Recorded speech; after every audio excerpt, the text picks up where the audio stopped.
Shalom umat Tuhan dimanapun Anda berada. Apa kabarnya? Saya berharap saudara semua dalam keadaan yang selalu sehat, tetap sehat, dan semakin sehat di dalam Tuhan Yesus Kristus. Jumpa lagi dengan saya Lydia Lim dan pada channel YouTube saya Lydia Lim Ministry.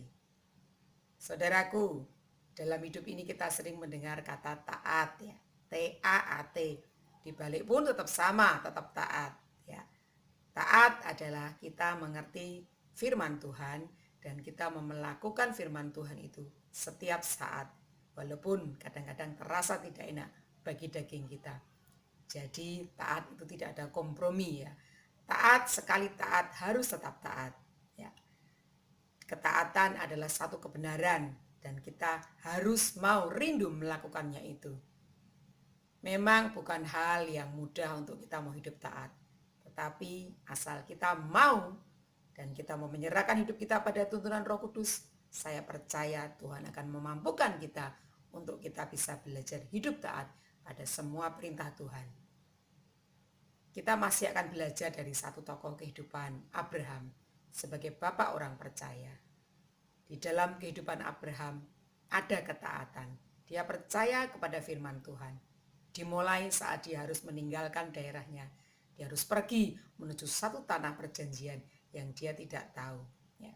Abraham rela meninggalkan semua kenyamanan hidupnya untuk memilih menuju ke suatu tanah perjanjian. Dan di sini Abraham belajar hidup taat. Di dalam kehidupan Abraham ada satu panggilan, ada satu penggenapan janji Allah. Dan ini adalah sebuah ketaatan dari Abraham.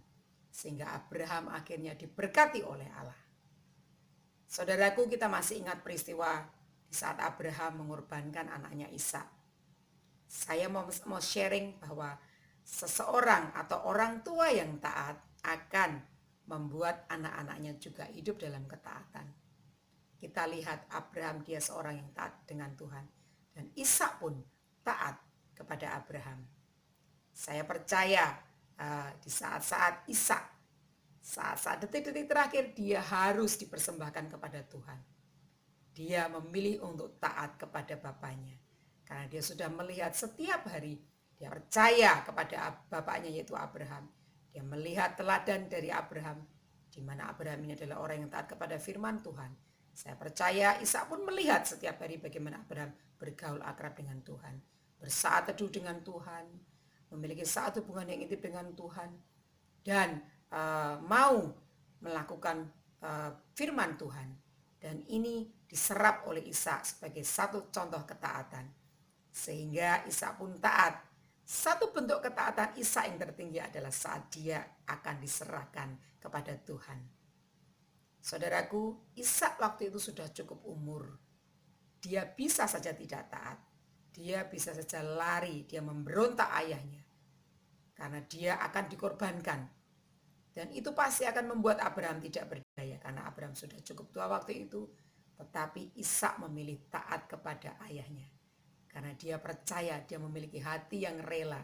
Dia sudah banyak melihat keteladanan dari Abraham. Setiap hari Ishak dididik dalam kehidupan yang taat kepada Allah dan juga kepada orang tuanya. Saudaraku, menarik sekali ya. Untuk menjadi orang tua yang memiliki anak-anak yang taat, tentunya kita harus memberikan contoh kepada anak-anak kita. Dan anak-anak itu akan lebih percaya kepada kita kalau kita mengajarkan bukan hanya teori, tetapi kita mau mempraktekkan dalam hidup kita sehari-hari. Jangan berharap kita mendambakan anak-anak yang taat kepada kita, tetapi sementara kita sendiri pun tidak taat kepada Allah. Contohnya, apakah kita taat dalam melakukan firman Tuhan? Apakah kita taat misalnya kita memiliki hubungan yang intim dengan Tuhan? Kita memiliki waktu berdoa, memiliki saat teduh, rajin membaca, merenungkan firman Tuhan, dan melakukannya itu dalam kehidupan kita di keluarga kita.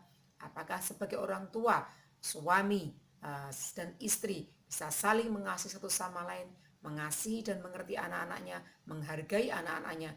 Itu yang akan anak-anak lihat dari kehidupan orang tuanya. Jadi saudaraku, mari kita mempunyai satu tugas dan tanggung jawab untuk menjadikan generasi kita menjadikan anak-anak kita hidup dalam ketaatan. Dimulai dari ketaatan kita akan firman Tuhan. Berikan teladan sebagai orang tua, berikan contoh. Bukan hanya kita pandai berbicara, kita mengajarkan kita harus mengampuni orang lain, anak harus mengasihi orang lain, tetapi kita sendiri pun kita justru tidak mau mengampuni orang lain. Bahkan kadang-kadang kita terlibat perselisihan dengan orang. Sebagai orang tua yang sudah mengerti firman Tuhan, untuk meminta maaf saja pun kita kadang-kadang gengsi. Dan ini ternyata dilihat oleh anak-anak kita. Jadi untuk mengajarkan anak-anak kita taat, ya harus dimulai dari keteladanan orang tua. Kita harus taat kepada firman Tuhan, lalu kita ajarkan itu keseharian kepada anak-anak kita. Bukan cuma kita pandai berteori, tapi kita harus praktekkan itu dalam kehidupan kita sehari-hari. Saudaraku, firman Tuhan ajarkan, didiklah anakmu, ya, di dalam Amsal pasal 29 ayat 17. Didiklah anak-anakmu supaya mendatangkan ketentraman, mendatangkan sukacita bagi keluarga kita. Dan juga kita harus mengajarkan terus-menerus firman Tuhan itu. Bahkan Ulangan pasal 6 ayat 6 sampai 9. Firman Tuhan itu harus kita ajarkan setiap saat. Di saat kita berkumpul bersama, mungkin dalam kita makan bersama, berfellowship dengan keluarga kita, dengan anak-anak kita, quality time, kita ajarkan kebenaran firman Tuhan. Kita ajarkan nilai-nilai kebenaran firman Tuhan. Juga di dalam saat kita mengadakan perjalanan, ya, bersama keluarga, bahkan di saat istirahat, di saat kita tidur pun, kita terus mengajarkan anak-anak akan nilai-nilai kebenaran firman Tuhan. Dan percaya itu akan menjadi rema dalam kehidupan anak-anak kita. Karena percaya firman Tuhan yang kita taburkan tidak akan pernah kembali dengan sia-sia. Saudaraku, mari sebelum kita mengajarkan anak-anak kita untuk taat kepada Tuhan dan kepada orang tua kita, gitu ya, kita harus terlebih dulu sebagai orang tua kita taat kepada firman Tuhan. Lalu kita mengajarkan anak-anak kita untuk taat juga melakukan firman Tuhan. Saudara, tidak ada yang sulit kalau kita mau. Mari kita belajar hidup taat terus-menerus, walaupun memang tidak mudah, tetapi percaya kalau kita mau, kita mengandalkan Roh Kudus, maka Roh Kudus itu yang akan memampukan kita untuk kita hidup dalam ketaatan. Saudara, selamat mengajarkan ketaatan kepada keluarga kita, khususnya kita sebagai orang tua. Lalu ajarkan kepada anak-anak, nanti anak-anak akan melihat bahwa satu ketaatan itu akan mendatangkan kebenaran dan mendatangkan berkat bagi semua saja. Hidup kita akan menyenangkan hati Tuhan dan memberkati sesama kita. Saudara, jika tayangan ini memberkati saudara, saudara bisa bagikan kepada teman-teman atau kepada keluarga, like dan subscribe channel YouTube saya di Lydia Lim Ministry. Dan kita akan berjumpa kembali dalam renungan rohani singkat berikutnya. Dan dimanapun Anda berada, kiranya Tuhan Yesus memberkati.